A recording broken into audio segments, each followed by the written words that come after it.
I didn't see you there. Something big is going on here. From hunting ghosts to Bigfoot, paranormal, UFOs, true crime, and more. We won't just be spouting articles. I was researching for your entertainment. The beginning of a new world. The best guac you'll ever fucking eat. True story. It's basically like one day you walk outside and you see that the ants are playing with matches. This is the Black Cat Report. See you on the other side. September 23rd, 1947. AMC opinion concerning flying discs. By September 23rd, 1947, Twinning would write, amongst other things, in a now notorious memo titled AMC Opinion Concerning Flying Discs. This opinion is based on interrogation report data furnished by AC/AS-2 and preliminary studies by personnel of T2 and Aircraft Laboratory, Engineering Division T3. This opinion is based on interrogation report data furnished by AC-AS-2 and preliminary studies by personnel of T2 and Aircraft Laboratory, Engineering Division T3. This opinion was arrived at in a conference between personnel from the Air Institute of Technology, Intelligence T2 Office, Chief of Engineering Division, and the Aircraft, Power Plant, and Propeller Laboratories of Engineering Division T3. It is the opinion that A. The phenomenon is something real and not visionary or fictitious. There are objects, probably approximating the shape of a disk, of such appreciable size as to appear to be as large as man-made aircraft. While the memo does say that some observations may be due to natural phenomenon, it goes on to detail the common description. Part E. The apparent common description is as follows. Number 1, metallic or light-reflecting surface. Number 2, absence of a trail except in a few incidences where the object apparently was operating under high-performance conditions. 3, circular or elliptical shape, flat on bottom and domed on top. 4, several reports of well-kept formation flights varying from 3 to 9 objects. Number 5, normally no associated sound, except in 3 incidences a substantial rumbling roar was noted. Number 6, level flight speed, normally above 300 knots, are estimated. Further, it goes on to theorize that this could be due to the U.S. possibly developing something, or that the U.S. could possibly develop something like this. But it would be incredibly time-consuming, would require a massive budget, and take up so much time, so many resources, and so many scientists that would pretty much shut down all other military projects. Twinning further goes on to suggest due consideration must be given the following: the possibility that these objects are of domestic origin, the product of some high-security project not known to AC/AS-2 or this command. Number 2, the lack of physical evidence in the shape of crash recovered exhibits which would undeniably prove the existence of these objects. Number 3, the possibility that some foreign nation has a form of propulsion, possibly nuclear, which is outside of our domestic knowledge. Now, what does all that mean? It means that in September of 1947, just 2 months after the notorious crash at Roswell, when, obviously, as we all know, a weather balloon crashed out near Corona, New Mexico, the head of Air Material Command, the actual place in the military, all of the military, that would be trying to find and reverse engineer or develop super advanced aircraft, was openly admitting flying saucers are real, and we don't know what the fuck they are. No. Y'all, welcome to episode 24 of the Black Cat Report. We have been writing our letters to Santa, hoping that we get the one thing we really, really, really want on our Christmas list. All year we've been lobbying and holding meetings for this one thing. We tried to sneak into the closet earlier and figure out what were in the boxes by shaking them up and kicking them around under the tree. I even ripped the corner of one of them and then tried to use clear tape to cover that up. But It doesn't matter how hard we try. It doesn't matter how hard we lobby. It doesn't seem like Santa's going to bring us the one thing that we want. And everybody, what is the one thing that we want this year? Disclosure! That's right. Everyone, and welcome to the Black Cat Report. As stated, I am the enigmatic, that's written by Joey Gilbert, and with us is the whole crew today. We got the Bontaculous Betsabe, Hello. the Josephine Joey, Hey. and the California-licious Selena. Hello. And today we are going to have a little bit of a Christmas discussion about disclosure, one of our favoriteest topics in the whole goddamn world. So, to kick this off, totally makes sense. What is disclosure, right? That's what we're all thinking right now. Well, disclosure is the idea that people have been pushing for a long time now, which is literally that the United States government should disclose, right? They should tell us everything they know. They should show us them aliens, right? Like, what do you got at Area 51, right? Like, did Roswell actually take place? What have you been capturing on your radar? What have all your super secret documents and stuff like that say about UFOs? Are they real? Are you still researching them? What do you know, right? Well, with all of this comes a, how do I put this? A reality that we've been through this rodeo before. In researching for an very intense series, which we will be coming out with eventually, I have been coming up against this reality over and over and over again, that all of the things that we've been seeing in the news since the New York Times article back in 2017, where they had like the Go Fast and the Gimbal and the Tic Tac and all these videos, which we've seen on repeat over and over and over again for the past, 5 years now. All the conversations that are being built up around them are almost an exact repeat of what happened in the late 1940s and the early 1950s. Y'all, this is not new, and history is repeating itself identically. Straight up, and I've said this to Selena a million times now, if you just took the titles of like these news articles and these statements by politicians, if you took the titles of them off and the dates off and you set them next to disclosed CIA documents, like I wouldn't be able to tell what decade they were written. They are, case in point, identical, which is leading me to believe that we are about to go down an identical rabbit hole, or an identical, how do I put this, formula to what's happened before, which is a big hubbub gets built up around UFOs. Are they our enemies, right? Because at the beginning of this, before we saw Russia completely just get their ass kicked in Ukraine, which is an ongoing thing, the government was saying, hey, all these crazy things that we're seeing on radar might be Russian, right? But then we all kind of just saw like Russia continuously getting its ass handed to them. And I think that pretty much pushes that out of as an option at this point, that the craft that the U.S. government, that the Navy has been releasing videos of and stuff, like it's not Russia. Like I feel like that's pretty safe to say. So at this time in the 1940s and 1950s, we were also getting into a Red Scare. It was the start of the Red Scare, right? So Soviet Union picking up steam. It was just after World War II. And internally, while the U.S. government began to deny the existence of UFOs, of flying saucers, and like start to try to like stamp down the excitement of the American people about these things, right? That was externally. Internally, they were freaking the fuck out. They didn't know what they were.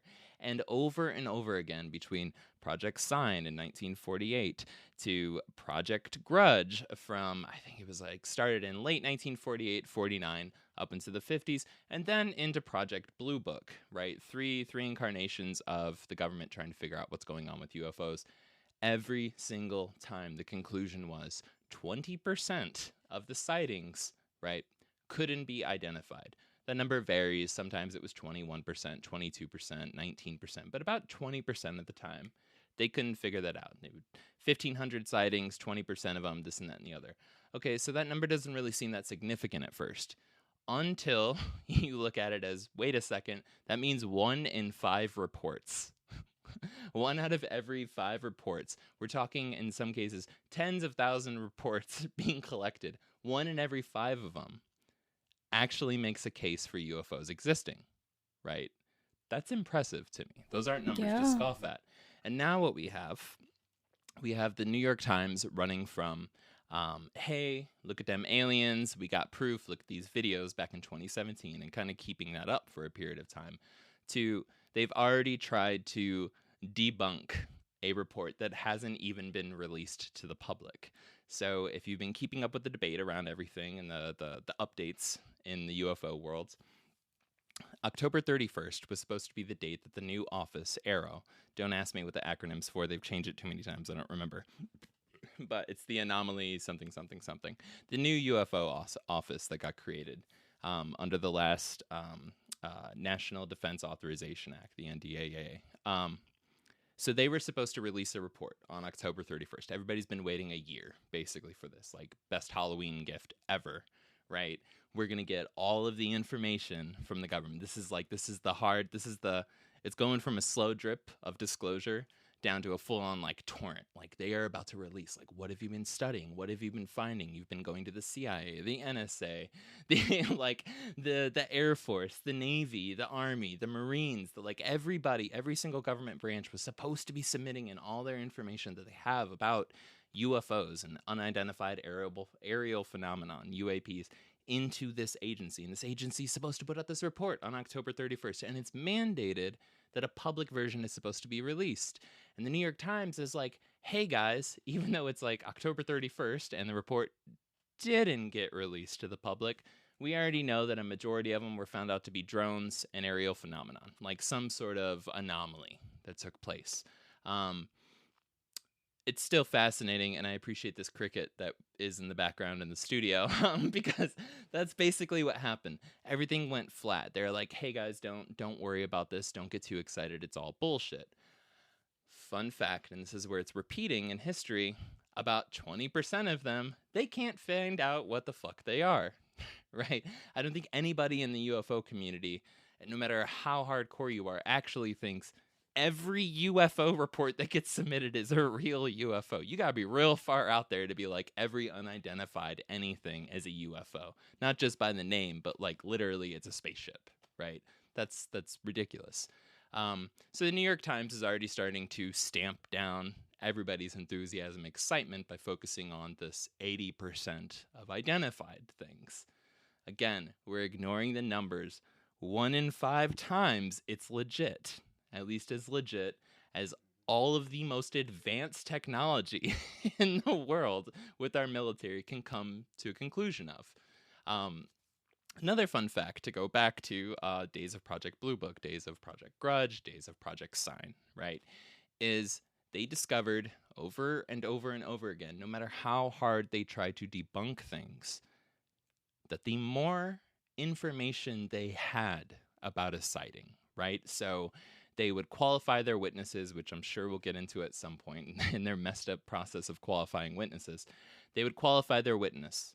They would try to have multiple forms of observation. So we're talking like radar, personnel on deck, professional pilots, right? Like career pilots flying and seeing these things. The more variables that they had all saying something was here, we see something, it looks like this, it's performing like this is ridiculous, we need to make a report about it, right? The more information they had, the harder it was for them to debunk it, right? Which at first is like, okay, that makes sense, but in the context of we're covering up UFOs and stuff, and also here's our official report, don't think anything about these things, move on with your life, aliens aren't real, that's a problem. This keeps getting washed over and over and over again, like in the public's view of things, which is that when you actually have good information, which should definitively prove it's a flock of birds, it's a weather balloon, you're mistaken a satellite, it's some super top secret government program, when you have all the information you need, you choke up and you say, wait a second, the only explanation is a UFO, right? And that keeps being the conclusion over and over again. But what happens in the media is they focus on the 80% of the time and say, this is all bullshit. I think the government relies a lot on having power over people. And I feel like if they were to disclose that aliens were something that existed, they could be ridiculed and lose control of the population. So you think, like, the public would just totally just, like, freak the fuck out? Mm-hmm. Okay. That tracks. And I mean, that was one of the early statements in Grudge and Project Blue Book and multiple different advisory panels that were freaking out in the 1950s, early 1950s, about how should we handle this UFO situation. Was they were like, hey, mass hysteria, basically. Mm-hmm. They're like, people will freak out. But I don't know. I mean, that how can I put this? I think that tracks as like a legitimate thing. So like, if all of a sudden you realize that the US government isn't the biggest and baddest, and there's shit going on that no matter, even with our crazy advanced security state, they can't figure out. And this has been honestly at this point, this has been a 75-year mystery for them. And they can't get a grip on it. Like, I almost push it towards like, okay, they can't get a grip on it. Like, here's my biggest like take on all this. So we know, like, who honestly doesn't think the government lies? Yeah, that's true. Like, I don't care what political affiliation you have or beliefs you have. Does anybody actually think the government doesn't bold-faced lie to them on a regular basis? Or I mean, I know there's people that actually believe that they're like super honest and care about us. There's people out there that for sure believe that. I feel like rational folks at least look at it as like they lie to us for our own good. Like know? parents. Yeah, like, but who actually, because like it's weird how we view all this, because we view the government admitting to lying to us for periods of time, and we just keep taking it at face value as like they're not doing that still. Mm-hmm. But there's just been such a long track record of like, oh yeah, 20 years ago when we said this, totally wasn't real, Yeah. Like how the Vietnam War started in the Gulf of Tonkin, and like, I don't know, the invasion of Iraq. Like, 9/11. Still waiting on those WMDs to show up, Mr. Rumsfeld.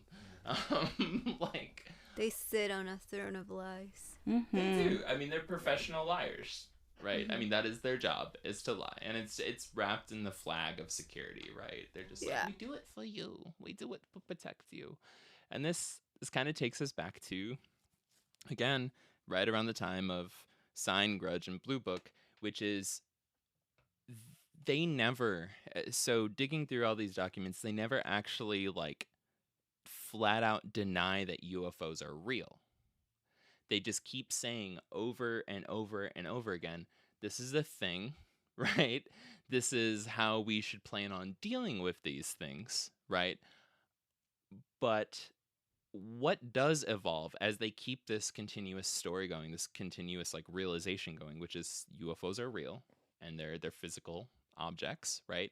Is they come to realize they're not a threat to us, right? So the object itself, the UFOs themselves, as far as they've been able to figure out, aren't out here like, Independence Day style, like blowing up the White House, right? Like, yes. Not yet. Not yet. But what is real is the threat of Russians, right? At least back in the day, it was the threat of Russians, and it was the public's reaction. Those two things are incredibly real. The public's freaking out about them, and Russia, and they go through a long period of time where they're thinking Russia might figure out how to use these against us. Mm-hmm. They straight up go through and they're like, what's Russian knowledge of these things? Are they able to control them? Right? And what if they use the public freaking out about UFOs as a way to hide one of their attacks on us? So something that happened very early on was when people in the early 1950s, late 1940s when people would see UFOs, like over towns, over cities and stuff, they would start, like, a flood of calls would come in to the Air Force Base. Everybody would be trying to report this. What the hell's going on? We're seeing some crazy craft do some crazy shit out there. The phone lines would get so jammed that it would effectively make it so if the Russians were attacking us from another location or something was going on, nobody would be able to get a hold of the Air Force, or that Air Force Base. That was a very real situation. I get that. Yeah. So, jamming up the lines. Yeah. Logistically, it completely just shoved a stick into it. It completely just jammed everything. And all of a sudden the Air Force is like, okay, so we have the fact that UFOs aren't doing anything bad, but we are living under a constant threat of the Russians might drop nukes on us. We need to go for the thing that's actually attacking us right now, or that might attack us. We need to start getting the public to stop giving a fuck about UFOs. We can't do anything about it. They outmaneuver us, right? And they're not attacking us. Our own public is a bigger threat to us than UFOs are. So, how do we handle that? That's where the conversation then went in history. And so I'm sitting here looking at the same narrative playing out as before, and I'm wondering, what the government could be possibly thinking right now when it comes to UFOs. Bet today. Just erase my hand. Also, so we keep saying UFOs, and the government keeps using the word UFO, and we know about UFOs on unidentified flying objects.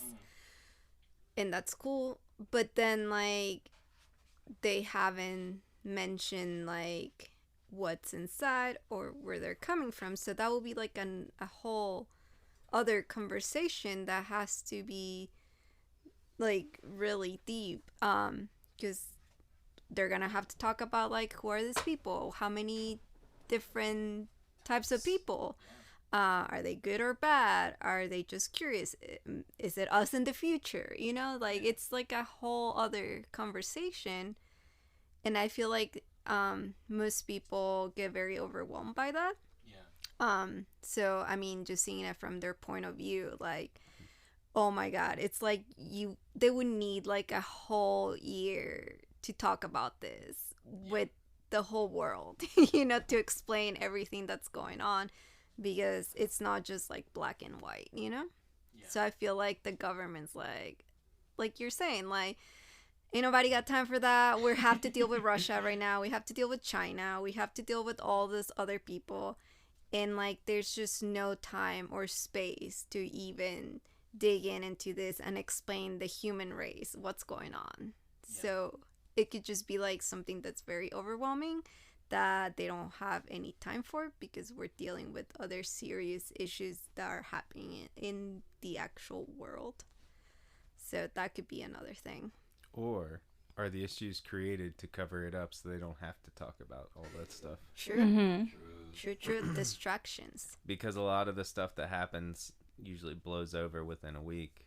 If you do look at the news, stuff happens and then by the next day it's gone. Whatever happened to COVID?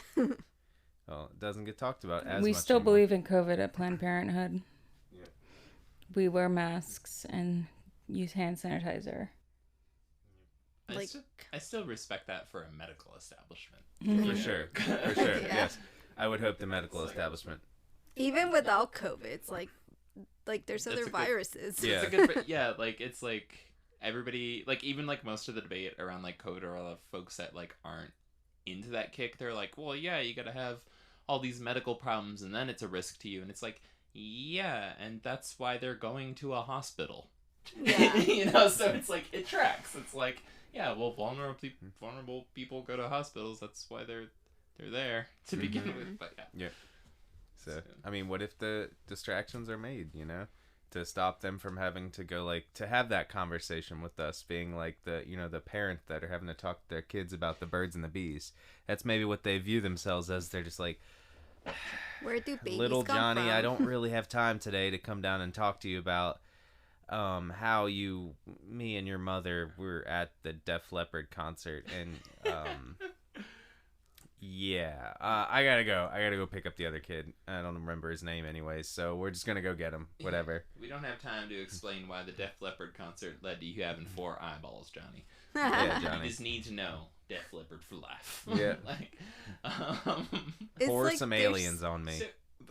sorry. Like, There's just so much that's in it. Like, how do you even start the conversation? so I think like COVID's actually a good kickoff point to something in terms of like what's relatable. So how glued were we, regardless of our thoughts around COVID? Like, how insanely glued were we to all of the government officials and everything developing with COVID?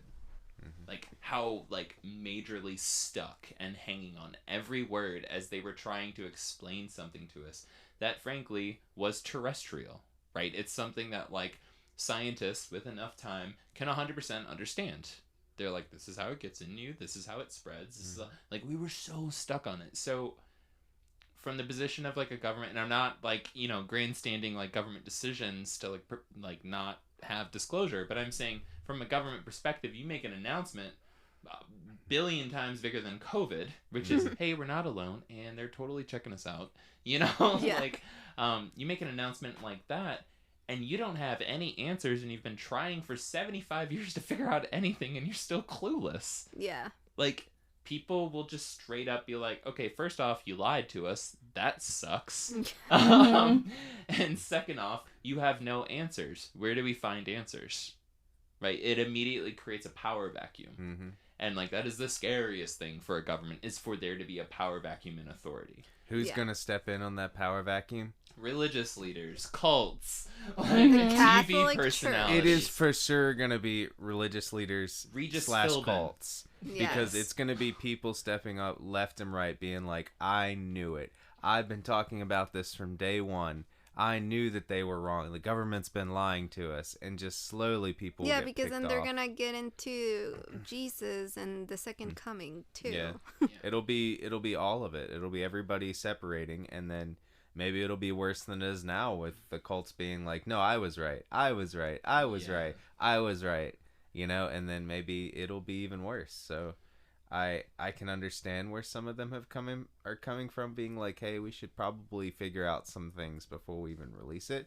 But most of the time they might have figured those things out, and they're just like, well, now it's too late because we've been lying for 30 years, so we might as well just keep up the lie, and then on a Friday afternoon and one random day we should just slip it out in one little disclosure underneath, and then let the nuts in the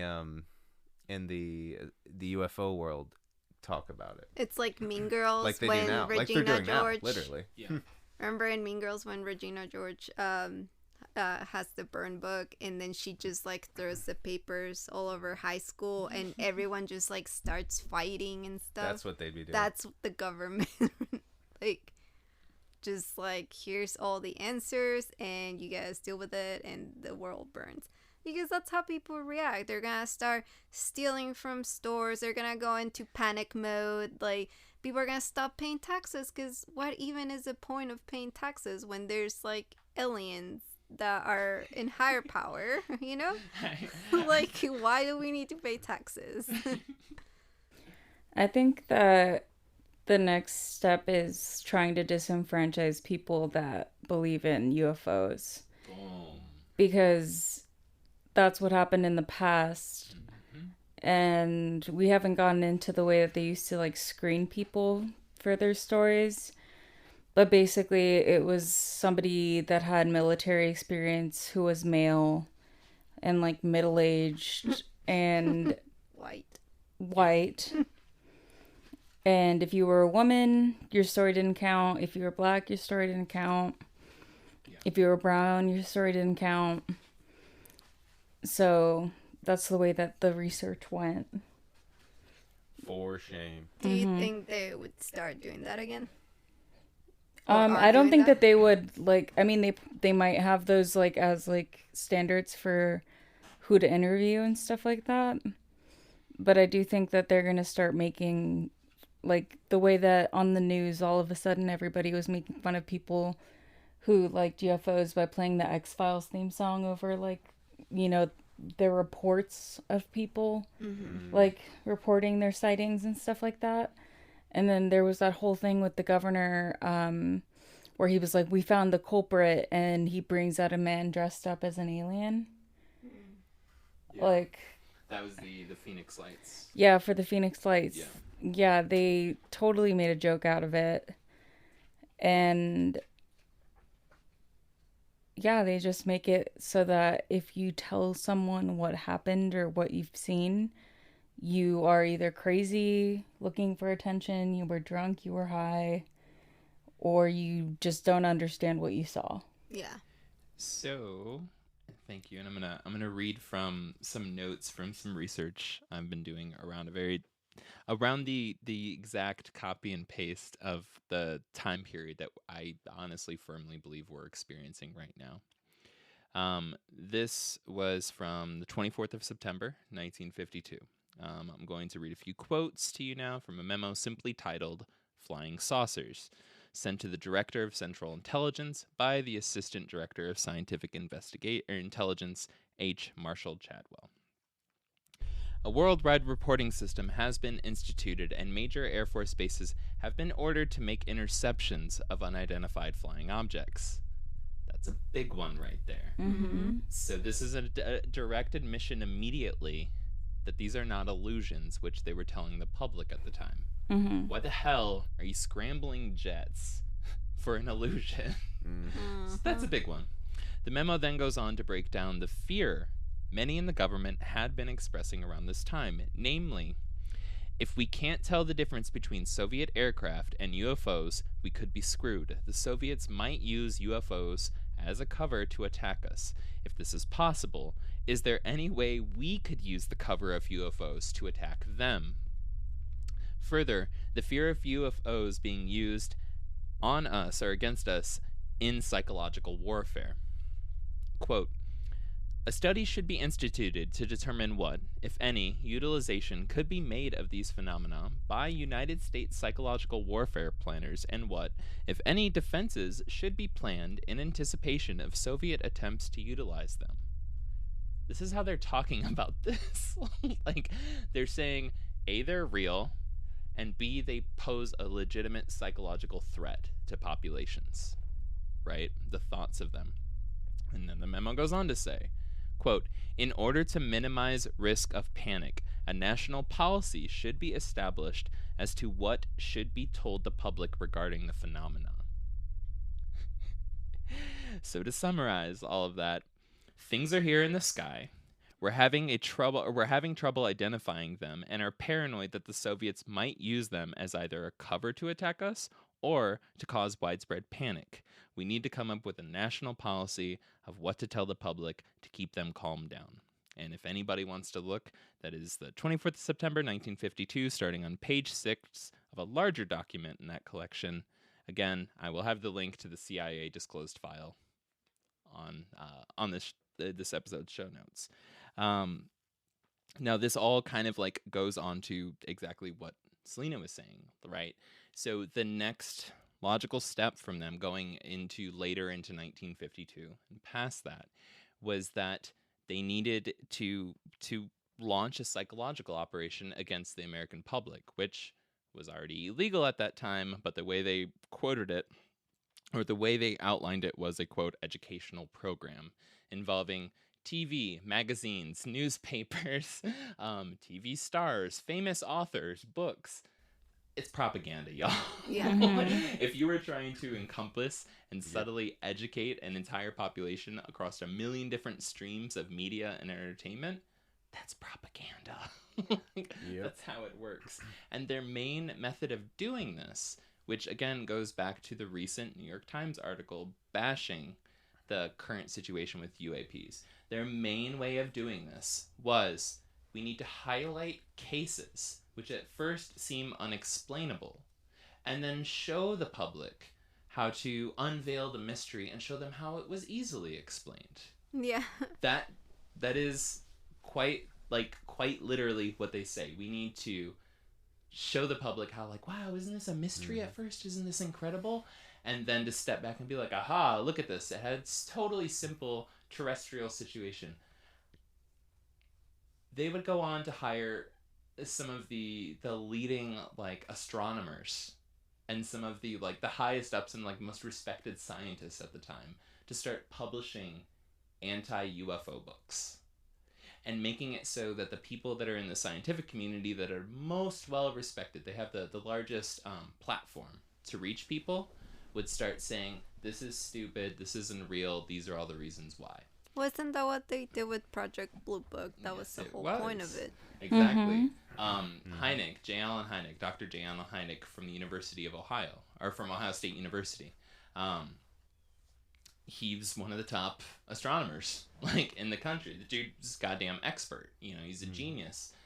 His whole thing from the, I want to say the late 50s up until like 1969 when it finally got disbanded, was to go around the country and publicly debunk any UFO case, no matter how ridiculous. He was the one that, when there was a whole spate of like UFO sightings, there was a flap in Michigan, went around and told everybody it was swamp gas, which led to Gerald Ford being like, how dare you come into my state, because he was a representative. He's like, how dare you come in my state and tell the public that they're all idiots and say that it was swamp gas. Like, this is bullshit. What a hero. The last UFO hearing that we had, other than the most recent one, was spurred on by Gerald Ford because of J. Allen Hynek's J. Allen Hynek coming in there and basically telling everybody they're fucking idiots. Mm-hmm. That caused Gerald Ford to push for the last major congressional hearing on UFOs. Wow. This is a fucking repeat, y'all. Mm-hmm. This is so damn close to the exact same thing that happened. And this was the Project Grudge era. So early 49 to 51, or 49 to 51 basically, was Project Grudge. This was the just before Blue Book, right? And this was also when J. Allen Hynek was in there, right? They had four main explanations for pretty much every single UFO case, besides the 20% that they just would wash over and over again in these reports. The first, a bird, cloud, or weather balloon. Second, a lie made to get attention by attention-seeking individuals. Third, delusions of a person with mental illness. Fourth, misrepresentation of reality caused by war hysteria, paranoia, right? Mm-hmm. That was everything to them. Again, that was what they would have, like a 49-page report. Like 2 or 3 pages would be dedicated to the 20% that they couldn't explain. Again, 1 in 5 that they couldn't explain. The rest was all like, and this is why it's a bird, and this is why it's a clown, and here's all these charts and statistics. But they would just happen to omit all the charts and statistics about the shit why they couldn't figure out 1 in 5 cases. They weren't showing their work. This is a lot. I mean, when we were looking at like the spread of COVID, right, across the country, it was like 1 in 3 people, 1 in 4, 1 in 5, right? Mm-hmm. Like, these numbers are significant, right? It's enough to shut a country down, shut a planet down when you're talking 1 in 5. But somehow when it comes to UFOs, it was like, no, the 1 in 5, we'll just put that on page 99 and just, blah, blah, blah, blah, blah. But anyways, look at this case, and this is why it's a weather balloon, and this is why it's a this. Well, right after they started pushing this narrative to the public about it's a bird, so basically they're mistaken, right? The person is trying to seek attention.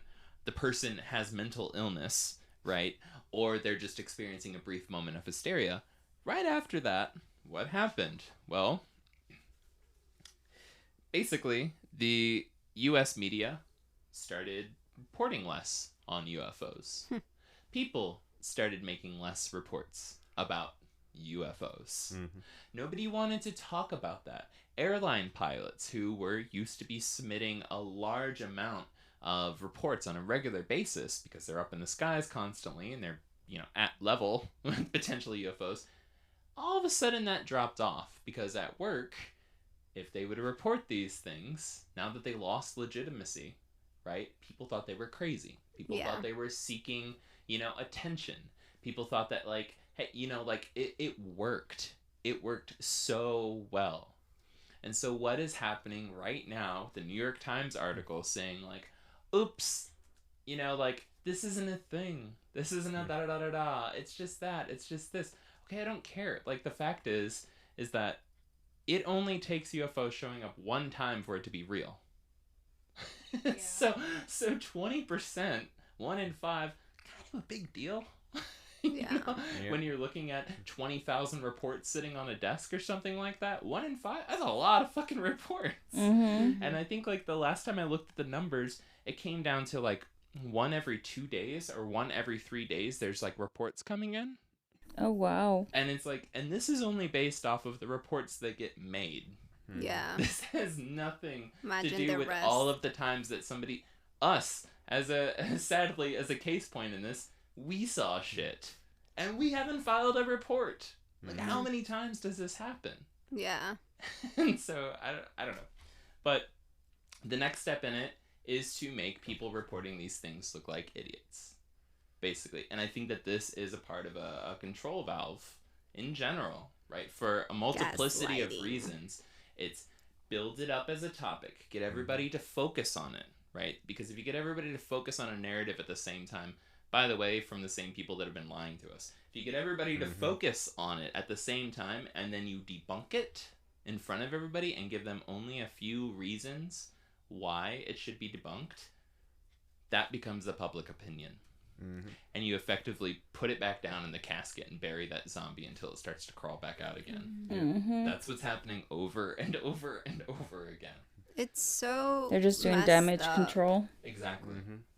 Like, This if is you think planned about damage it, control. like, how, like, what they're doing is so awful. And I didn't really realize how bad it was, what they were doing, until I watched that guy's interview. I The forgot. Tic Tac Navy Yeah, veterans. Like, how it interview. affected their lives, because in a way that's bullying, you know, what they did. And like, it's just really messed up that they're doing this to people that just because they're saying what they saw.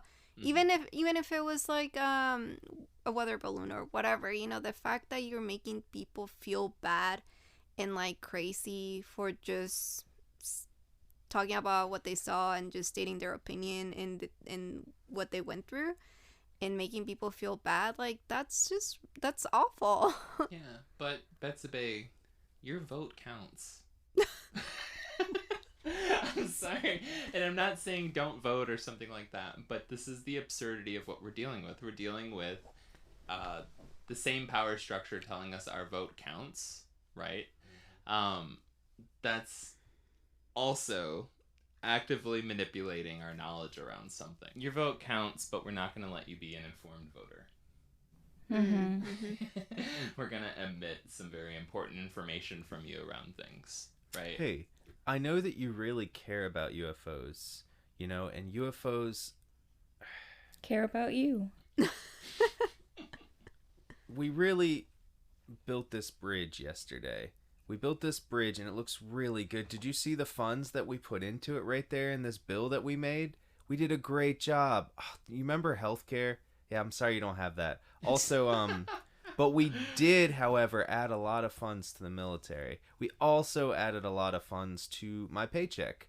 But you don't have to look at that because look how good you're doing right now. Look at the jobs. Look how good jobs are going right now. You have a job, right? Your business is booming. You're doing great. You should vote for me. Yeah, that's what aliens don't matter. Don't worry about it. That's the politician. That's how they bring it to other points.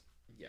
Without making you think about your original point. They're narcissists. They're manipulative people, and like, we've known this for years. Like, this is a thing that's been since they started the whole government thing. And like, that's another thing. I feel like if they bring up the aliens do exist and there's different civilizations, I feel like that's gonna be one of the biggest things that people are gonna be like they're gonna wake up and be like, why are we still listening to these assholes, you know? It's not a topic they can control. They can't. There's blood on all their hands, in a sense, in terms of like a maintaining of this or a not digging into this, or the reality is, like, all of the time spent mocking and ignoring people that frankly like have wanted to talk about these things, all of the people who have had their careers straight up ruined because lost they've their come out families. lost their families, lost their careers, lost, you know, credibility, all this stuff like that. Like, those people were legitimate and the government was lying, and the government was like actively screwing them over. And so from a political angle, like, how do you spin that? Like, how do you actually spin, like, oh, sorry, we've been fucking you. Yeah. You know? And all the people that we told you were crazy, they have a lot of truth to them now. Like, that creates a constituency crisis pretty damn quick, where it's just like, well, shit, do we listen to the person telling us that they've actively lied to us? Or do we listen to the person that we know has actively been lying to us? Or do we listen to the person that we've been taught our whole life is a wingnut? Yeah. You know why? But we know something's here. You know why the worst part of it is the people that were in power at that point are still in power. Yeah. And that's why we can't get past that point, is because the easiest thing to do, and like presidents do it all the time, like every president goes in and goes, you should have seen how bad it was under the last president. Yes. Easily the next people that are in power could go in and be like, the last people that were in power really screwed you over. I'm sorry. We feel bad for you. We want you to be heard. We're sorry. Here you go. Here's the truth. But since there has been no, like, there's always been that just little bit of extra, the same people in there for so long, that it's like, they can't move on to that next level of like, hey, to apologize for what happened, or like, hey, like, this is our fault, or maybe even the people that happened to are dead already, but their families are still alive, you know? So it's like they can't get to that next point of like, hey, we need to apologize for what happened in the past, because like that was the old, you know, that was the old crew in with the new one. Yeah. But like there's no next part of it. It's just the same. We just keep getting the same. And to like show, and this is not a comparison at all, but to show, I guess, just in comparison about like how terrible we handle these things in terms of like internally. Yeah. How long, and like why is it still a debate about having, like, I don't know, Confederate statues in places? Why is like apologies over slavery existing in this country still an issue? Like, we've had so much shit, and like in a realm that we can understand the evils, that we can understand the reality of like what's happened, and there's still a fucking debate about that. Like, we can't just be like, you know, like, people are like, that's part of our history, and I'm like, you're fucking stupid. That, like, doesn't mean you. He doesn't have to be celebrated. It doesn't. It's just like, hey, yeah, we should put up a bunch of Hitler statues, because that's exactly a part of our history. It's like, no, you fucking shouldn't. Like, and it's like, but we still have these weird debates around this, and it's like, we can't even handle that fucking conversation. And I'm not saying that the public can't handle the UFO conversation. Like, I'm not saying that. Some can't. I'm saying that the way that politics maintains and operates itself, it can't handle the discussion. I am not going to place blame on 370 million people and say, you can't handle the truth. You know, I'm not going to say that. I'm going to say that the way that they throw bones in front of us, and the way that our campaign cycles go, and the way that things get maintained is stable, right? In terms of like hope and reprieve and stability, even stability in crisis, right? The way that gets maintained, that can't handle this conversation. It's always been an issue with the government's insecurity. And that's why they place everything into national security, which is the catch-all of all this shit. It's the government's own insecurity that's causing this issue. If you think about it, that totally makes sense, because everyone that works in government, they all have different personalities. They all have different ways of communicating. Some people are mature, some people are not. So if it's like just being in a relationship, you have two people, and if they don't know how to communicate because they have different ways of doing it, how do you expect all these people that are working in this one place to be able to have a mature conversation to, you know, say, oh, by the way, this is happening, this is what we're gonna do, this is plan A, plan B.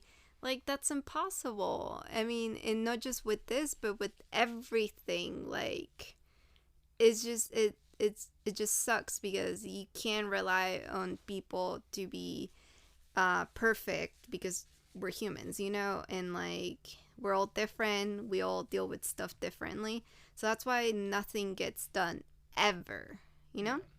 Yeah, and that it's actually a good segue into, I guess, like a big thing for me is that, like, I don't believe that there is a very small group of people that are hiding this information. No. I think that the government is so compartmentalized. Everything is separated into such small groups with varying degrees of oversight and accountability to the public or to voted politicians, elected politicians. I think that we have a multiplicity of like motivations that exist within the government. Like, we have the CIA tweeting, I think like 2 years ago or something like that, where they were literally joking, and this is well documented on their own shit. They were like, hey, remember UFO sightings between the 60s and 70s? Well, 70% of those were us. Ha ha ha ha ha. Like, the CIA tracked UFO sightings for a long time. First, it was out of general, like, what the fuck is that? Then it was general, like, just straight up curiosity and, like, intrigue within certain areas within the CIA. Then they started to fade out a little bit. Then they started to look at it as a psychological option, like for psychological warfare in different countries and in our own. And then they started to realize, hey, UFOs can help cover up the shit that we do. So yeah, like the CIA actively for a period of time started following UFO groups and UFO reports and stuff in the public, specifically because they realized, like, oh shit, that's our U-2 bomber, right? That's our SR-71, that's our Blackbird that's like flying up in the sky. The beautiful thing, and this is not a double-edged sword, this is an extra advantage to making... Here's the thing. So if you get everybody to think people reporting UFOs are crazy, you actually create a safety net. Either people are afraid to report it, or the people that do report them don't get listened to. But that gives you a blank check to do what the fuck you want, right? So when you're talking about aircraft that's able to travel at thousands of miles an hour, right? Some crazy amount. Like, even a 300-mile or 200-mile like area, like Roswell or whatever, isn't enough distance to actually test something like that. You need more space. You're trying to travel across continents, right? And if everybody that sees some shit going through the sky is either afraid to report it or not going to be listened to and labeled a loony, you're safe. Yep. Like, Genius. everything becomes restricted, and you can support that. Like, you can actually get people to talk more about UFOs to help cover your ass on things. So now we have entire segments of the government where you have one group working on this type of plane, one group that's working on this kind of shit. You have all these different people that see the UFO narrative, right? The UFO, interest, right?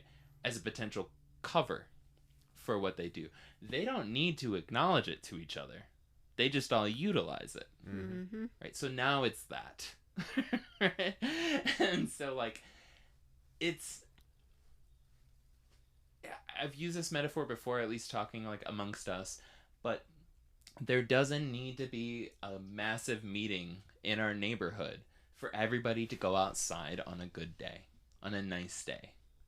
We just all step outside and we open our door, so we all get elected into office, promoted, we move up in rank, we had a project. Doesn't matter what it happens to be. We all step outside and we're like, damn, this is nice. This is January? God, it feels like June. Like, this is beautiful out here. We all go outside and we do our own thing and we enjoy the weather. We didn't need to have some secret meeting to decide on this. We all have the same motivations, right? One of us might want to... basically, we all have the same inspiration behind our motivation. Some of us want to go day drink on a hammock. Other ones want to hit up friends and go to the park and have a picnic. Some of us just want to sit by ourselves and read a book, right? Other Other ones, we just open up our windows and let fresh air in. But the point is, we didn't need to have a meeting to do that. We just saw an opportunity and we took it. And so I think the real issue here is like there's a simplicity within the UFO community about there's a secret group and it's only like 5 or 6 people that are totally keeping the secrets about this shit. No. Like, I don't remember the last time anywhere in government 5 or 6 people successfully operated anything. Or kept a secret. For years. Yeah. I think that there's a constant realization of like, oh shit, these things are going on. But if I call that out, it fucks me over here. And other people are like, oh, well, that fucks me up too. It's like, you're not going to snitch on somebody when you're shoplifting from a store, when you also see somebody else shoplifting from the store. Yeah. You ain't going to snitch on them. Y'all are just going to both walk out with your shit, you know? And I think I think that the reality of this is a much more complicated than we want to let it be. It's simple for us to go down to, and some people fully believe in this, but it's simple to go down to something like the Majestic 12, a UFO control unit, right? Of like 12 people put in under Truman that were like, hey, Roswell's real, UFOs, big dealio. Like, we need to get a small group of people together that will control the spread of this information and utilize this information for us while protecting us from the Russians. Great. That's such a nice narrative, and it's something for us to like, it's a children's story. Mm-hmm. To me, like, honestly, it's the simplicity of a children's story where it's like there's a moral to it and there's this, but the way the government works is so convoluted and like so complicated, so overly fucking complicated across the board that it's like, is this the one thing they managed to do simply? Does anybody really believe that? Like, what does the government ever do simply? Like, I mean, it's literally a term for like shit being bureaucratic. Bureaucracy, the red tape, the crap. Like, we don't do anything simply. Why would this be something simple? I don't think that it's like a handful of folks controlling shit. Or also another thing is that it's them. Like, and that's another reason why they've been able to spin the story, like if you want to really get crazy with it. Hell yeah. That it is them, the government, and like they are there and they've been there, Thank you so much for listening to the Black Cat Report and our episode on disclosure. We hope you are enjoying your holiday season. Remember to give yourself and us a gift by liking, reviewing, and subscribing wherever you get your podcasts so you can get our episodes as soon as they come out. And make sure to follow us on Instagram. We hope you enjoy the rest of the podcast.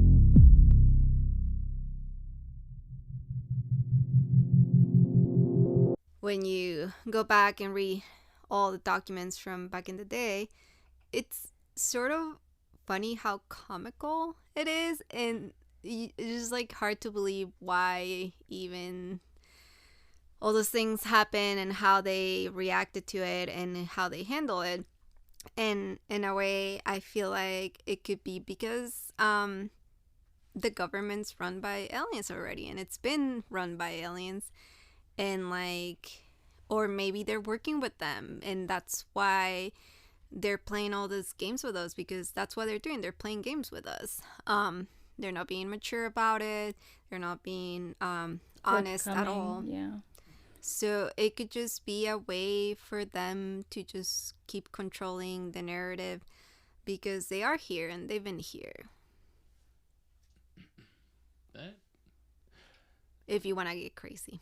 No. I mean, and like to me, like that's the reality of the situation is like we are left to having like not even a 10th or a 20th of like the truth around things. And when I say truth, I don't mean a complete understanding of what's going on.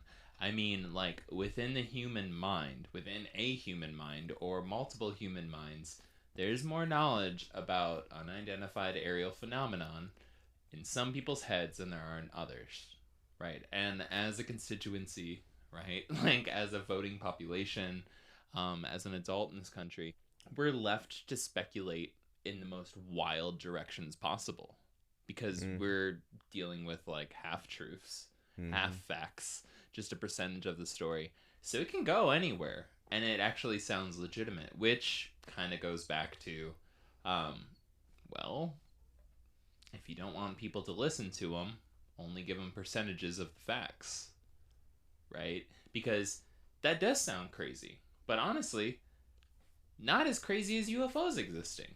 like it all kind of like flows down the same river of like, well, shit, if that's real, what else could be real? Yeah. You know, it's we watched all these people freak out over like, you know, children, like sex rings and like Pizzagate and all this kind of crap like that. Like, we've seen what happens when people work on like half truths, misinformation, disinformation, and like all this other shit. Like, we literally, like, people were thinking that like, oh well, you know, like the states are gonna impose massive quarantine and you're not gonna be able to cross state lines and this and that, like last year, and like that was just over last Thanksgiving. And it was a large percentage of the population fully 100% believed it. And like, and I can't, in ways I can't knock them, because it's like, well, what the fuck does the government tell us that is true? Yeah. You know, like it casts everything in doubt. And so I don't know, with that, I do want to segue over to, I would say, like the middle point in this conversation, if I can be so bold as to declare it. There's something that often gets overlooked in the conversations around disclosure, right? Which is, it takes two to tango. Ooh. So just as we can sit here and we can talk and we can speculate about why the government hasn't told us about UFOs, why haven't UFOs told us about UFOs? Why haven't aliens come out and been like, hey, we here, we up in your yard? Right? Like, What up? And this is a real thing that like you have to face. If you are looking at these are some crazy like species that's always existed underground inside of the hollow earth, or on the dark side of the moon, or they're coming from Mars, or they're coming from Zeta Reticuli, or like some whatever, you know, why haven't the aliens come out? Because a lot of this narrative relies on the government having control over the narrative, right? But if we have to admit that, or if we're saying in all of this that the government doesn't have control over the narrative, well, that kind of throws it into the court of ET, right? So why hasn't ET come out and talked? Yeah, I mean, why they've been silent in the room? That's such a good point, because yeah, we are all angry and annoyed with the government because they haven't said anything. But yeah, what if they are controlling the government and they're like, if you say anything, we'll kill you and everyone or whatever, you know? And it's like, you know, the friend that comes into town once in a while because their family still lives there, and then only one person knows that they're there because they don't want them to tell people because everyone's gonna want to hang out with them. Oh, not me. Never mind. So like, this one friend never tells or announces that they're coming into town because, you know, they just don't want to deal with people and they don't care or like anyone in the town. So they have the one person that knows about it, and then they're like, if you tell anyone that I'm in town, I will kill you. Yeah. It's like the same thing. So you think that aliens are literally be like, if you tell everybody what we're doing, we'll kill you? Or, I mean, it could just be something more serious than that. Yeah, I don't know. I think that there is a lot to say about them losing control of the narrative if they were to come out with this. Like, we were on, like, their every word during COVID and stuff. And we might be that way with this as well. But even with most people being like, okay, these are the facts about COVID, a lot of people were like, COVID doesn't even exist. Yeah. COVID makes you magnetic. Or the vaccine makes you magnetic. It's all 5G. Yeah, exactly. Like, there's a microchip in the vaccine and all of that stuff. Like, there were so many different camps, and like that and Trump being elected, like, split people so much. Like, this is the most split I think people have been in a long time. And coming out with news of like aliens coming out to be real would cause even more of a rift, I think, in America. Like, I want them to come out with, like, news about it, but I think that, like, in their own way, they're like, oh, this is... I don't think we could operate as a voting population if aliens came out as true. Yeah. Like Reagan himself said it at the United Nations, like back in the day. He said, I often think about if an extraterrestrial threat came down, like how quickly that would unify us as a species on Earth. Like talking about the Soviet Union, talking about all of the problems in the world and stuff. He just straight up, and I mean, it's not really somebody that's like supportive of Reagan at all, but I will say, righto, you know, I will say like that's accurate. Aliens show up, doesn't matter what the fuck's going on in the world, we're all gonna be like, skirt, what? You know, we all stop. But then, how does life go on, right? Yeah. Like how do you have campaign videos and stuff like that? Like I think that there's three categories. I'm fairly certain about this. There's just three categories the American voter would fall into, right?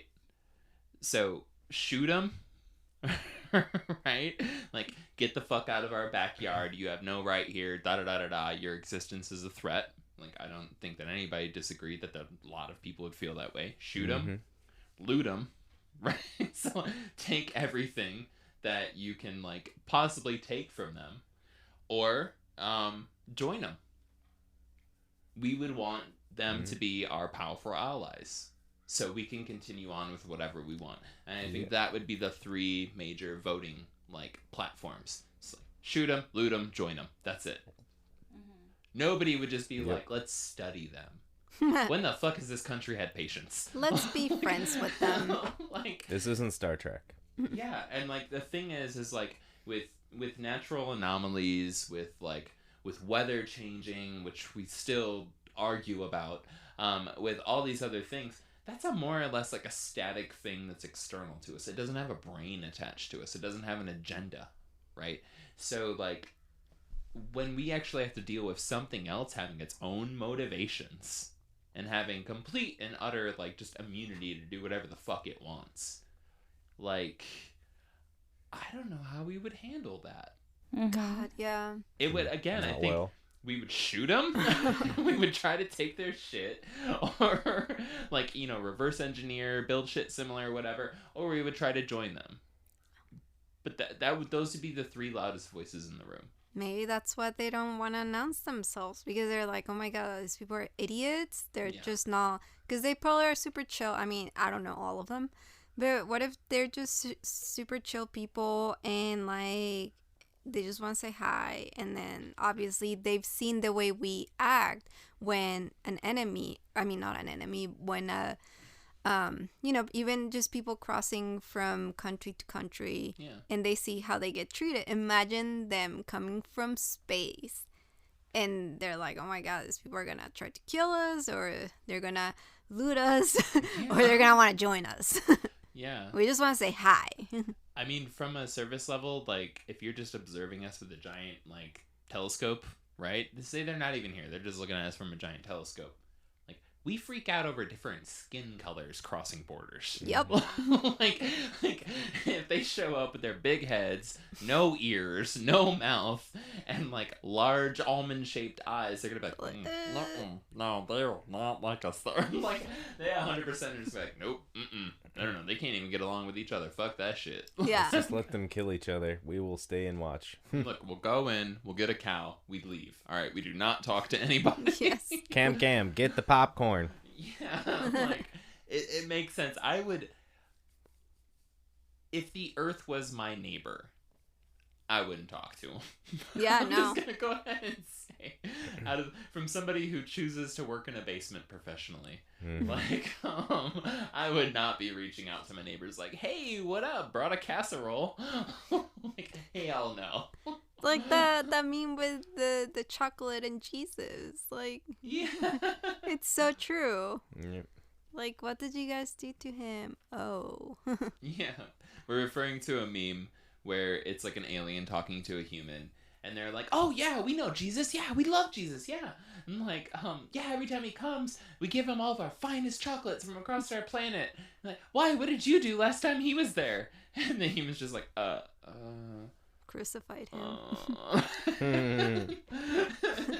It's totally true. Yeah. Like, I mean, yeah, they probably just come in here, and that's why they abduct people, you know, just to get to know us better, in a weird way, for sure. Yeah. But yeah, they're probably like, oh my god, no, look at the way they treat Mexicans crossing the border to the U.S. Look at the way they treated Jesus. Look at the way they Yeah. treated Jesus, yeah. They get mad over different symbols. Yep. Yeah. Yeah. Like dumb. it's, and I try to zoom out as much as possible and like look at how we interact with each other as a society, and just be like, and then compare that back to the closest thing I think we could for aliens looking at us, which would be like National Geographic or something, and like how we study like, and the lion enters the herd, Yeah. the new king of the blah blah blah. Like the amount that we personify like just other animals and insects and species like interactions, and I'm just looking at like somebody like the president, and I'm like, damn, if I was on enough acid, or if I was an alien and I was watching this, I'd be like, yo, this dude is so kicked out of society. He needs a small military anywhere he goes. They're all paranoid and ready to kill other people. The only time this dude is allowed to talk to somebody is through a box. That's the only time he's allowed to talk to public. Like, this dude is a leper. Like, he is cast out of society. Yeah. Like, people see him, and it's like a weird, like, they have this weird ceremony of still listening to their lepers, you know? But, like, really, he can't go anywhere without needing a small military surrounding him, ready to kill other people. Like, that's how outcast he is. Yeah. Like, it's our weird. way of looking at power in this world is so weird. Like, even with celebrities, the fact that these people that are just regular people, these are regular people, they can't even go to get coffee without... Regular people who play fake people. Yes.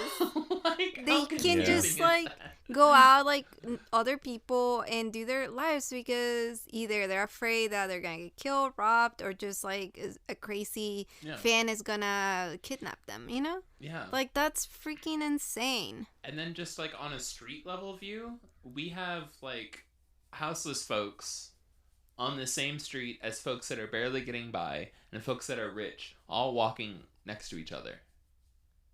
Like, our class system, the way that everything's set up is so weird and understood but intricate, right? It's so weird.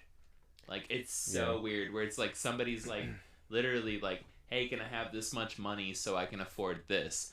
And like fully having that money in your own person, like on your body, you're like, no, sorry, I can't help you out.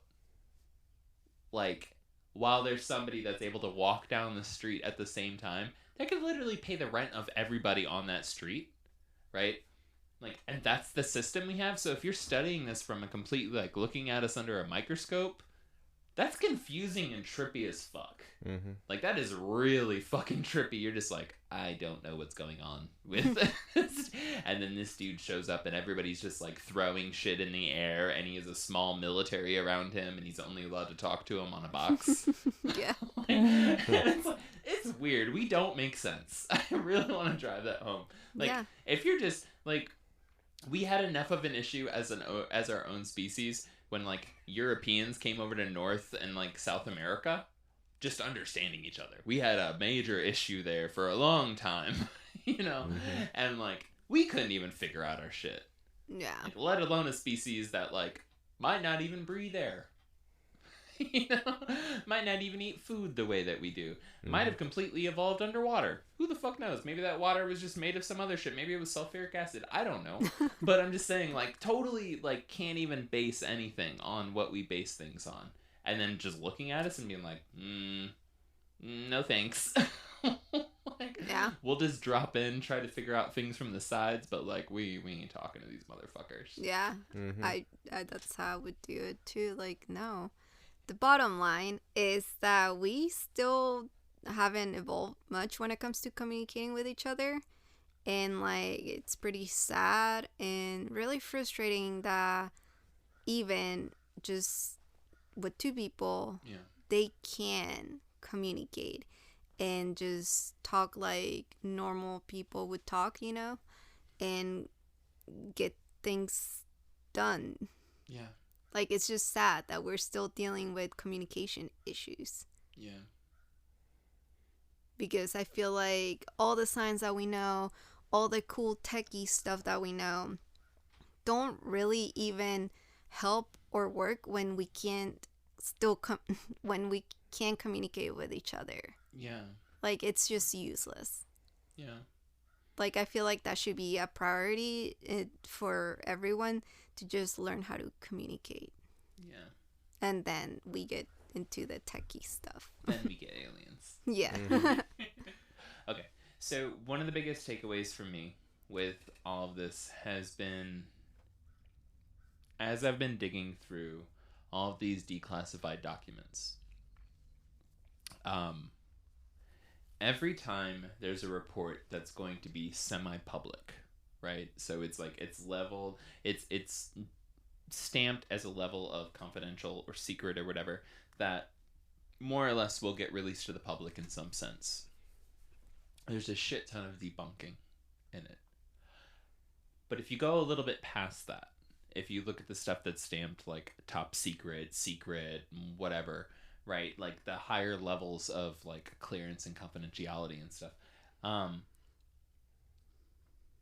The government is never talking in terms of UFOs not being real. And while they're harking, or they're putting out this narrative of like it's bullshit, it's swamp gas, it's da da da da da, they're saying that to the public, you have the CIA sending back on a regular basis all of these reports from their agents in the field all across the world, where they are obsessively tracking anything that has to do with UFOs. You have them changing their radar systems. You have them changing their reporting status, like their process, their policies and stuff like that. They're treating it as real constantly.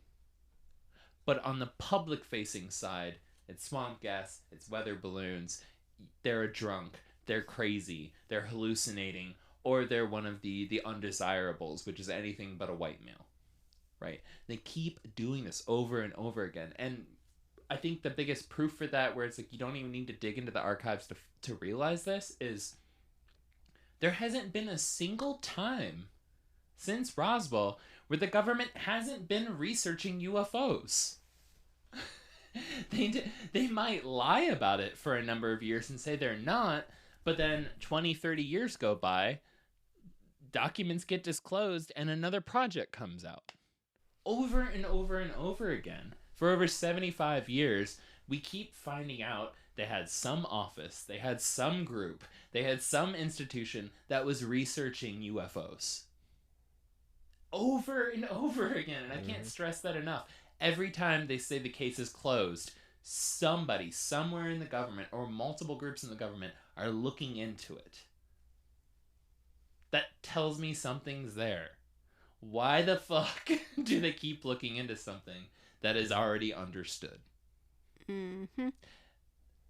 And to cap all this off, which we will be definitely doing an episode on, and I think I'm gonna actually make this the cover of this episode, right?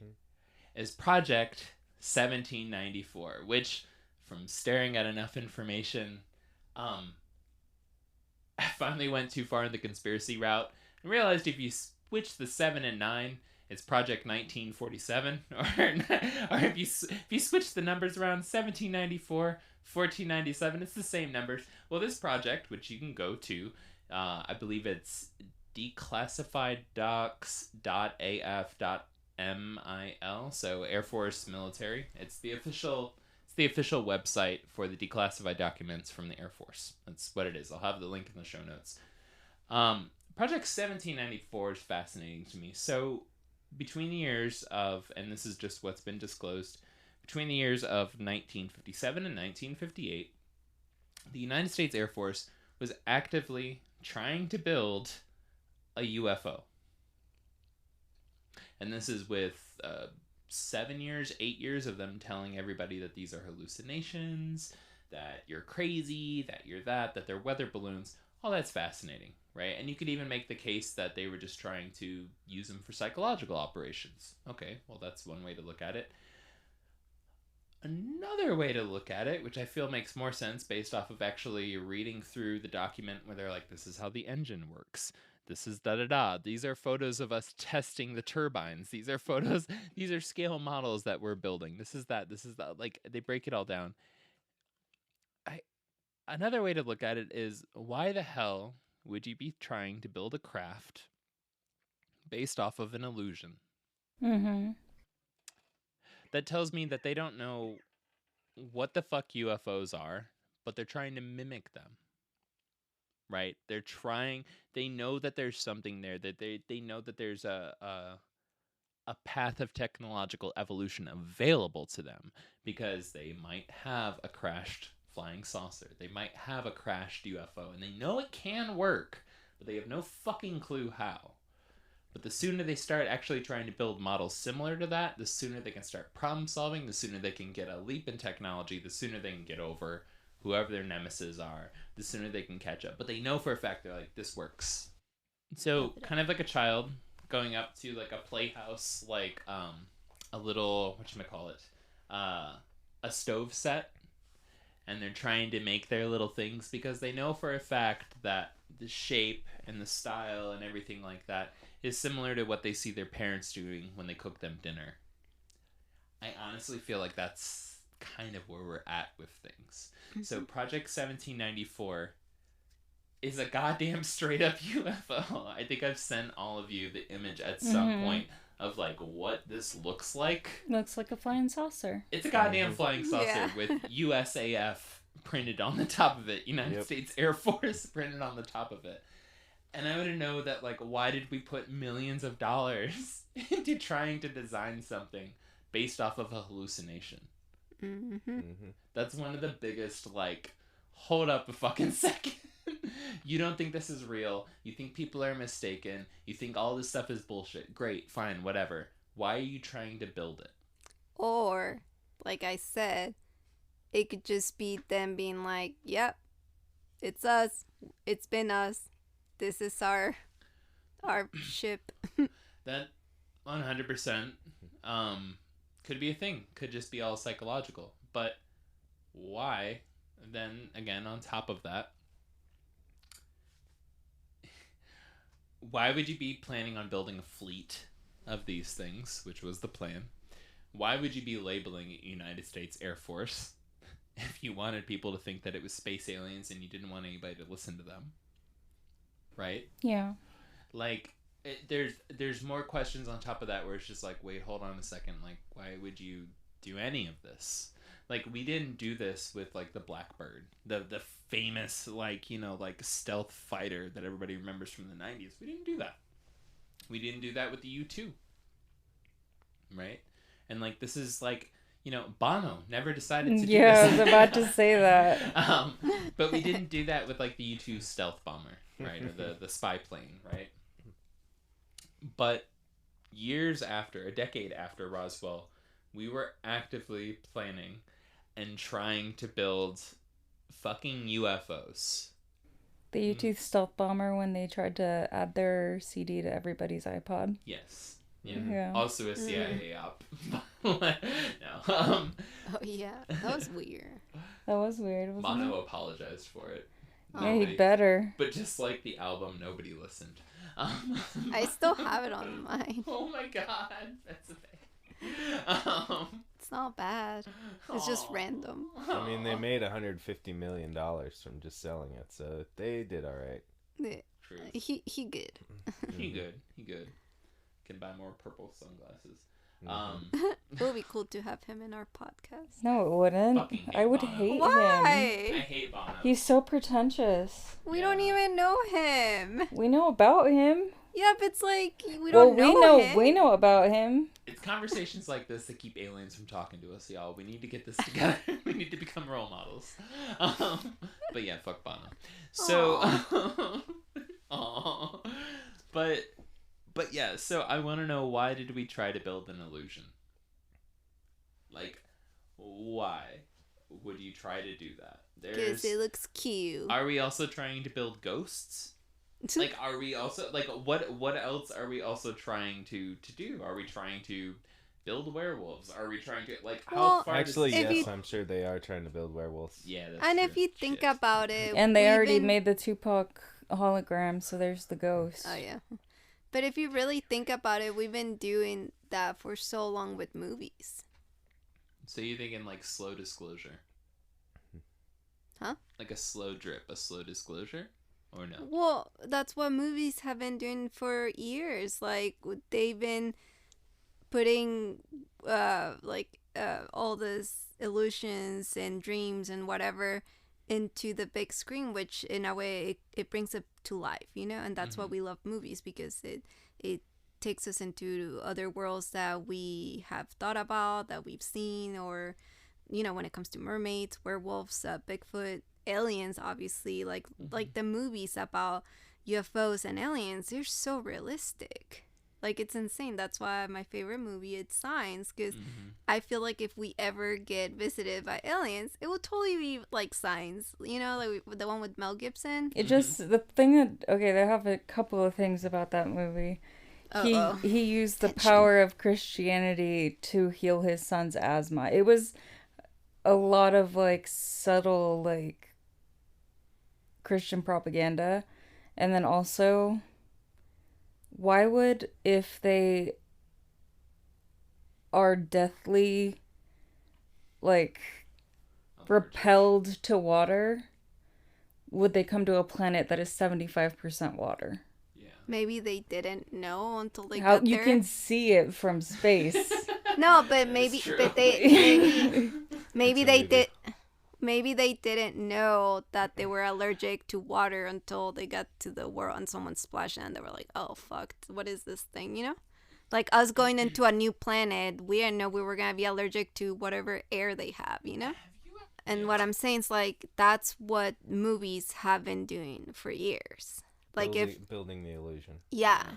And like if you think about it, in a way, most of our time is spent looking at the screen, you know, either like funny videos on Instagram, YouTube, whatever. Movies, we spend so much money on watching movies. Yeah. Like, video games, yeah. and who has control, like if we're getting really deep into it, who has control of what, like, you know, in China, how they control what they put out there when it comes to movies, like with Captain America and stuff like that, how they change all this stuff. So even here, we don't know if the government has any control when it comes to what they're releasing in theaters, you know. And like in a way, they've been like slowly preparing us with things like, Yes. hey, whatever, like we won't be as freaked out because we've seen it so much. We've been brainwashed with all this, you know. This is the third major arc in the plot of this conversation, which I'm really glad that you brought up. There is the belief, all throughout the UFO community, right? Like UFO Twitter, mainly, which makes up the UFO community. By the way, I don't know if this helps anybody out there in the world. UFO Twitter is not a separate place. It's anywhere. People are constantly hashtagging UFO Twitter on Twitter. That's UFO Twitter. So if I'm saying this, I'm talking about a group of people that are constantly hashtagging everything UFO Twitter. But it's actually a really crazy, awesome community that is so beautifully toxic. So that is UFO Twitter. Enter at your own risk. Treat it like Reddit. But shit's good there. But don't get your hopes up. I'm just saying, if you see anything on UFO Twitter where you're like, holy fuck, this is happening. Wait 3 days. Come back to it. Treat it like a baked potato. You know what I'm saying? Like, just like look at it, be like really excited about it. It's gonna happen. But wait 3 days. Then it'll probably be finished and it'll be like, oh, that was a nothing burger. So like that's basically what it is. I don't know if that metaphor made sense. Anyways, so I believe it was it was J. Allen Hynek in Close Encounters of the Third Kind. So Hynek, granddaddy of ufology, I will fucking say that. right? J. Allen Hynek is as legit to the study of UFOs as Roswell is to situations with UFOs. All right, Hynek is the epitome of ufology, right? I'm not going to say that everything he said is perfectly like gold and silver, but I will say kind of set a very high bar for everything in ufology. Well, Hynek, when Steven Spielberg was making Close Encounters of the Third Kind, Hynek was one of the consultants on Close Encounters of the Third Kind. Hynek, who had been there since Project Sign, right? He was getting these documents I found in the report for Project Sign, where Hynek was signed off on it. And then he was there in Project Grudge, and then eventually he was leading, or one of the leaders of Project Blue Book, and then eventually he became a goddamn believer in UFOs because there was an overwhelming amount of evidence, and he regretted his whole, like, it's swamp gas thing that happened to him. That was one of his biggest regrets during Project Blue Book, was he was like, God damn it, dude, I knew I was saying bullshit at the time. Like, it haunted him his whole life. He's like, I fucked up. And this happened over and over and over again, and people that get in charge of researching UFOs is eventually they come in very hardcore, and then they're like, shit. Like, they have a change of heart because they're fucking data nerds, and they're like, I can't keep this up. This is bullshit. And they become believers, which speaks a lot to what gets put in front of them. Anything that makes people completely switch sides in this world, it speaks a lot. So Hynek was one of the consultants for Spielberg for Close Encounters of the Third Time. The behavior of the craft, the shape of the craft, everything about it. Multiple different like government insiders who are whistleblowers now about UFOs say, if you want to get a good idea of UFO shit, watch Close Encounters of the Third Kind. Like, that explains a lot. NASA wrote a very, very, very long letter to Spielberg, basically saying, please, for the love of God, don't make this movie. For Close Encounters of the Third Kind. Spielberg was like, Jesus Christ, what the fuck, man? Y'all fuck off. I'm just making a movie over here. This is just good content. This is good content. You know, like, I don't know why he became like that. But anyways, he became like that. And so, there's a lot of folklore. There's a lot of things that go around, like Close Encounters of the Third Kind. You really need to watch it. It's a great New Year's Eve movie. I don't know why. For the holidays. But there is a belief in disclosure that there's been a process of slow disclosure, of a slow drip of disclosure, that the government has been slowly, through movies and propaganda, preparing us for the realization of ET, the realization of aliens, the realization of UFOs. They've been doing that forever with propaganda, you know? Like, maybe.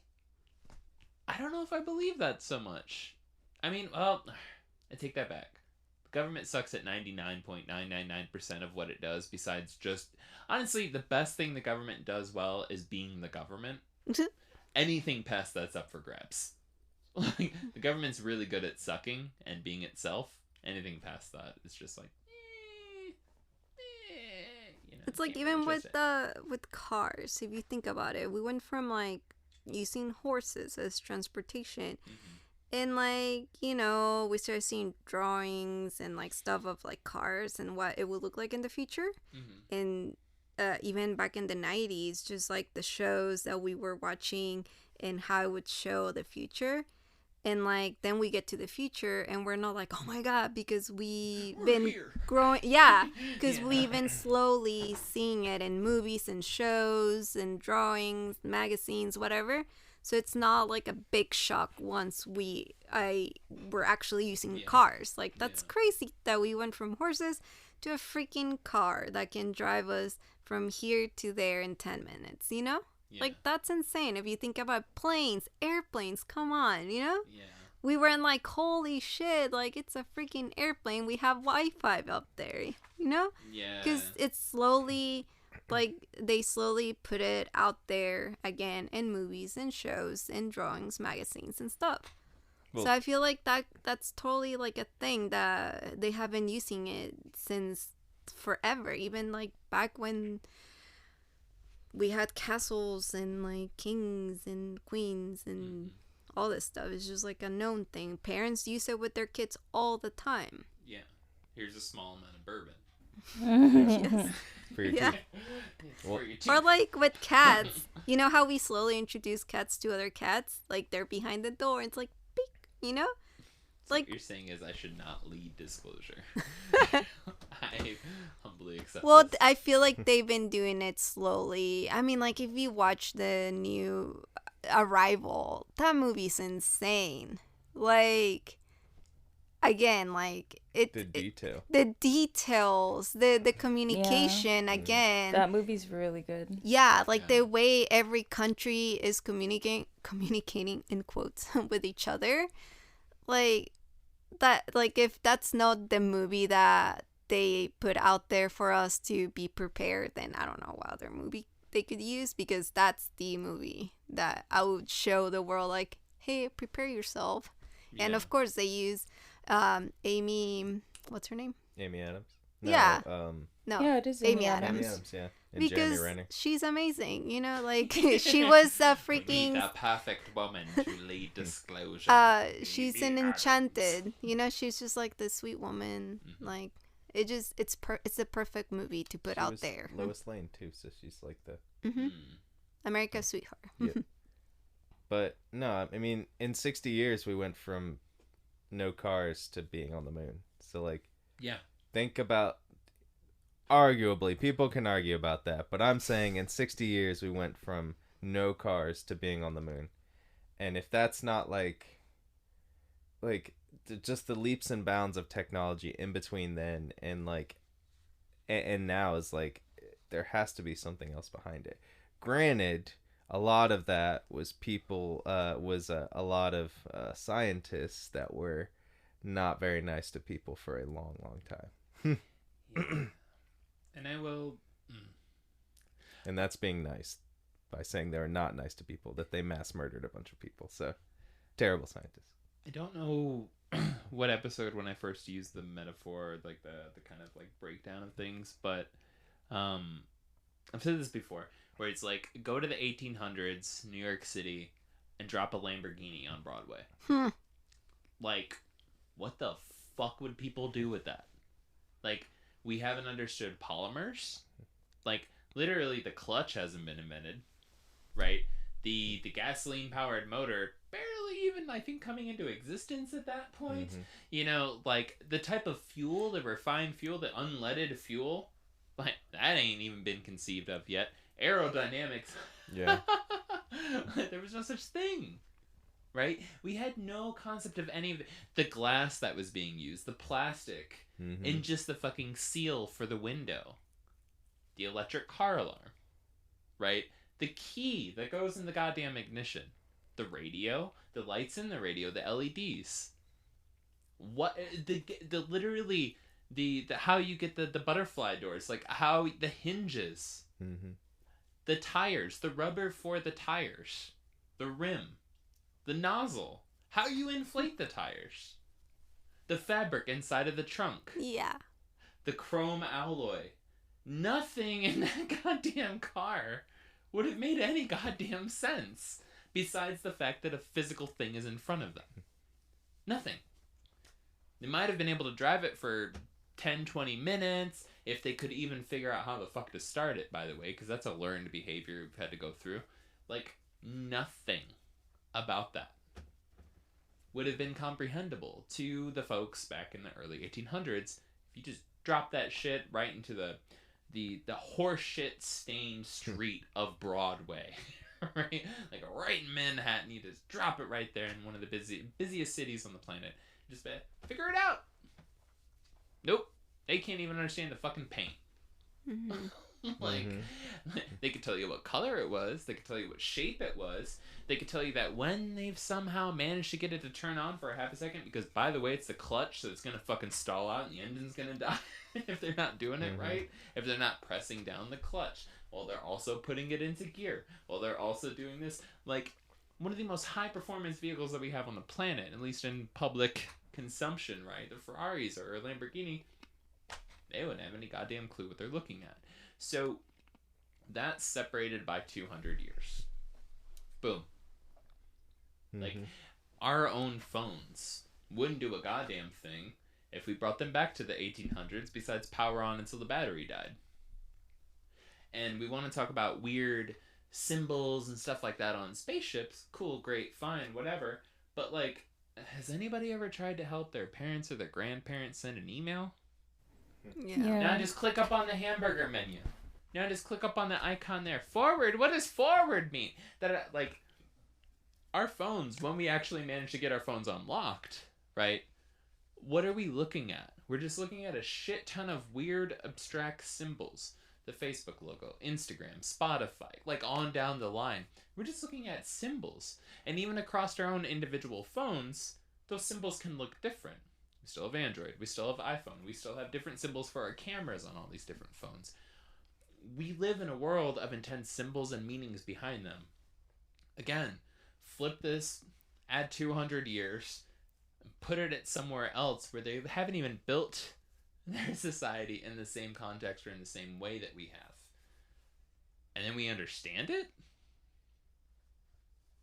Like, so I honestly do believe that it's like, if UFOs are coming here, right? Which, honestly, I've become more of a believer reading through government documents about them talking about it over the past few weeks, of just seeing how they talk about the quote, phenomenon, or quote, fast tracks, or quote, flying saucers, the way they keep referring to these things. I've become more of a believer in UFOs reading the government's own shit than I have all my other stuff.